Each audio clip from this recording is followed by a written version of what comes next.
Eu falei, ó, você está namorando um futuro milionário. Daqui a 15 anos, a gente não, porque eu estava namorando, né? Eu acho que eu chego a um patrimônio de R$ 1 milhão. Ela, porra, que bacana. Ah, sim. E como que era o seu processo de organização financeira nesse processo que você passou a ganhar mais dinheiro? Como que você lidou com mais dinheiro entrando? Olha, foi interessante porque eu já comecei a minha carreira ainda jovem com uma organização que poucas pessoas tinham, porque eu sou aquela geração que pela primeira vez viu internet e as ferramentas mais tecnológicas, Microsoft Office, por exemplo. Então, eu estava na faculdade quando surgiu o Excel. Então, a partir do momento que eu soube usar aquela ferramenta que era uma novidade, o Excel, eu estava aprendendo sobre a lógica dos juros compostos, né, do como que o dinheiro se multiplica ao longo do tempo, a matemática financeira. Eu comecei a montar a minha organização de forma bem original, com base no que eu aprendia nas aulas e a ferramenta nova que eu tinha. O que eu fiz? Eu montei o orçamento clássico, o quanto que eu ganhava, o quanto que eu gastava. O quanto eu ganhava variava bastante, porque eu era professor. Então, eu comecei como professor de inglês, depois virei professor de finanças. E ali, num ano normal, num mês sensacional, eu ganhava talvez uns 10, 11 mil reais. E num mês muito fraco, férias, eu ganhava 400, 500 reais. Né? Então, oscilava muito a minha renda. Então, eu fiz uma organização que envolvia uma leitura do gráfico, né? do quanto que o dinheiro entrava em cada mês, mas o quanto que eu deveria ter de reserva, aí veio o conceito de reserva de emergências, né? Do quanto que eu deveria ter de reserva para cobrir os meses de gastos que eu não teria receita nenhuma. E organizei meus gastos como qualquer pessoa faz. Moradia, saúde, transporte, alimentação. Eu incluí na minha ferramenta, na minha planilha, o que passou a ser talvez a grande cenourinha, a grande isca, né? Atrás da qual eu corri minha vida toda, que era o grau de independência financeira. Em algum lugar me deu um estalo, eu falei, cara, deixa eu fazer uma medida do quanto que o rendimento dos meus investimentos, vamos supor que tivesse lá R$ 1.000 investidos, rendeu 40 esse mês. Então, esses 40, o rendimento, quanto que eles representam do gasto total que minha família tem? Minha família, que na época era só eu e a Adriana. Bom, começou lá. Meu dinheiro rendeu 1% do que eu gasto no mês. No outro mês, 1,2%. No outro, 1,35%. No outro, 2%. Quando eu vi que tinha um negócio muito poderoso acontecendo, que era eu trabalhar, aumentar meu patrimônio, com mais patrimônio, tinha mais renda, eu comecei a projetar, em quanto tempo será que eu chego num grau de independência financeira de 100%, né, em que o rendimento do meu patrimônio vai cobrir totalmente meus gastos. Fiz uma projeção. Essa projeção foi feita no ano 2000. Foi quando eu contei para, então, minha namorada, Adriana, falei, ó, você está namorando um futuro milionário. Daqui a 15 anos...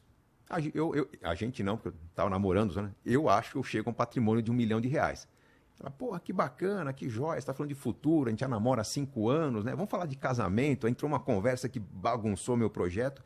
Mas, enfim, o fato de a gente estar falando de casamento era um projeto que não estava nos meus planos de acumulação, mas é um projeto que trouxe uma energia muito grande. Se vocês pensarem em algo que vocês querem muito concretizar na vida, e quando a gente é jovem, a gente ainda tem muitos planos que nenhum é muito mais poderoso que o outro. À medida que você vai crescendo, vem prioridades diferentes. Pô, eu quero morar num outro país, eu quero ter filhos, eu quero fazer um curso de pós-graduação num lugar fantástico.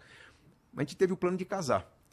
Esse plano de casar me deixava meio cético, do tipo, além de ferrar o meu projeto de me tornar milionário, né, eu acho que não vai dar certo. Porque eu expliquei para minha namorada que para casarmos em 2 anos, nós temos que poupar muito, mas muito mesmo, era 75% da nossa renda. E ela falou, eu topo. Eu falei, cara, isso não vai dar certo em momento algum. Imagina um casal que ganha ali R$ 4.000 por mês, somando a renda dos dois, que a gente tem que poupar R$ 3.000. Não vai dar certo. Eu falei, não, tudo bem, qual que é o projeto? Para isso dar certo, a gente tem que continuar morando com os pais, vamos parar de jantar fora, vamos parar de nos dar presentes, vamos parar de, enfim, comprar coisa um para o outro, se cuidar. E ela falou, eu topo. Eu falei, tá difícil isso, porque o namoro é legal, porque a gente vai para uma balada, a gente vai fazer uma viagem, a gente compra um presente pro outro, ela falou que quer o sacrifício. Você já falou achando que ela não ia aceitar. Eu achei que não ia dar certo. E ela decidiu não só tocar o projeto, mas, além de tocar o projeto, e eu falei, em algum momento ela vai desistir, ela começou a trabalhar com base no projeto. Ela vendia implantes dentários, né? Vendia insumos para dentistas. Ela, na hora de vender, ligava para o dentista lá, o dentista quer comprar os parafusos que eu tenho aqui, as próteses e tal. Não, estou com o estoque cheio. Pô, doutor, compra, vai, me ajuda, é para ajudar no meu casamento. Aí, pô, o dentista que tinha um carinho por ela falou, você tá para casar? Tô com um projeto legal. Ah, tá bom, vai. Então me dá um estoque a mais aí que eu acho que eu vou trabalhar um pouco mais nos próximos meses. E ela começou a usar isso como argumento. E eu vi que havia uma curva projetando um crescimento do nosso pé de meia para o casamento, que ela estava se descolando e, na prática, estava se tornando muito mais intensa do que previsto. Eu comecei a usar essa curva nas minhas aulas. Olha, gente, que legal. Quando você está lá trabalhando, só paga as contas, funciona de um jeito. Quando você tem um projeto muito consistente acontecendo, você dá uma energia para esse projeto e olha o que está acontecendo com a minha esposa. Ela está com a faca nos dentes, está vendendo o dobro do que ela vendia, quase triplicou a renda dela. Aí meus alunos falam, pô, professor, esse troço é legal, você não quer contar essa história na minha empresa? Eu comecei a ser chamado para trabalhos que eu não tinha. A minha renda cresceu. Então, o que aconteceu numa certa janela de tempo foi que a gente previa chegar a R$1 milhão de patrimônio em 15 anos. De repente, um casamento entrou como ruído. Só que a gente começou a trabalhar de um jeito, com uma energia, com foco, que, primeiro, aquilo se tornou quase que um motivo de viver por um período curto da nossa vida. Ganhamos dinheiro a mais, o casamento aconteceu de forma fantástica, a independência financeira não aconteceu em 15 anos, aconteceu em 5. Porque a coisa entrou numa intensidade tal que renda maior, a bolsa subindo, a gente com foco só no projeto que ia acontecer, não nas coisas que a gente queria comprar. Ninguém pensou em trocar de carro naquele momento, ninguém pensou em comprar um apartamento novo. Então a coisa só se multiplicou. Então chegou um momento que a gente tinha R$1 milhão, esse momento foi dezembro de 2005. Onde 1 milhão, né? Que naquela época 1 milhão... 1 milhão, vai, vamos... Corrigindo pelo IPCA, dá o quê? Uns 2005? Daria uns 3 milhões hoje, uns 3 milhões e 500, alguma coisa assim, em valores atuais, né? Mas aquele milhão, ele gerava de rendimentos na época R$3.800 por mês, que era o que a gente gastava. Então ali eu bati a marca de 100% no meu grau de independência financeira. Esse momento foi mágico. Por quê? A minha lógica é que eu já tinha um patrimônio que pagava as contas do meu mês. As contas da vida que eu tinha, que era uma vida bem simples, né? Centro de São Paulo, 3.800, hoje parece valores atuais aí um pouco mais de R$10.000, mas a gente não vivia com grandes luxos, né? Principalmente eu era um professor de pós-graduação, bem sucedido, premiado, minha vida era simples comparada com a dos meus colegas de trabalho.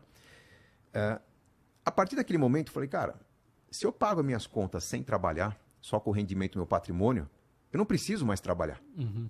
E aquilo foi poderoso, porque realmente, a partir de então, todos os convites que chegaram para mim, nos convites de trabalho, eu comecei a pensar, cara, se esse trabalho realmente curtir muito, eu vou fazer. Se eu achar que é um puta saco seguir esse trabalho, eu não quero fazer. Eu comecei a descartar trabalhos que só tomavam tempo, tomavam energia, que eram só para dar dinheiro. Não quero. Aí eu comecei a abandonar aulas, não que dar aula seja algo ruim, mas a agenda de aula era algo pesado, entrava às 7h30 da manhã, saía às 10h30 da noite, eu comecei a abandonar as aulas para deixar mais agenda disponível para as palestras. E comecei a dar muito mais palestra. O que aconteceu?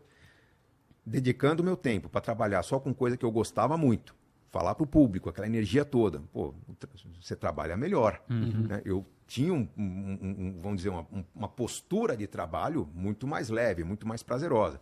Aquilo gerava um resultado melhor. O público se encantava. O que aconteceu? Em vez de eu parar de trabalhar, eu comecei a ter mais convites de trabalho para poder gerar mais aquela atividade que era prazerosa para mim.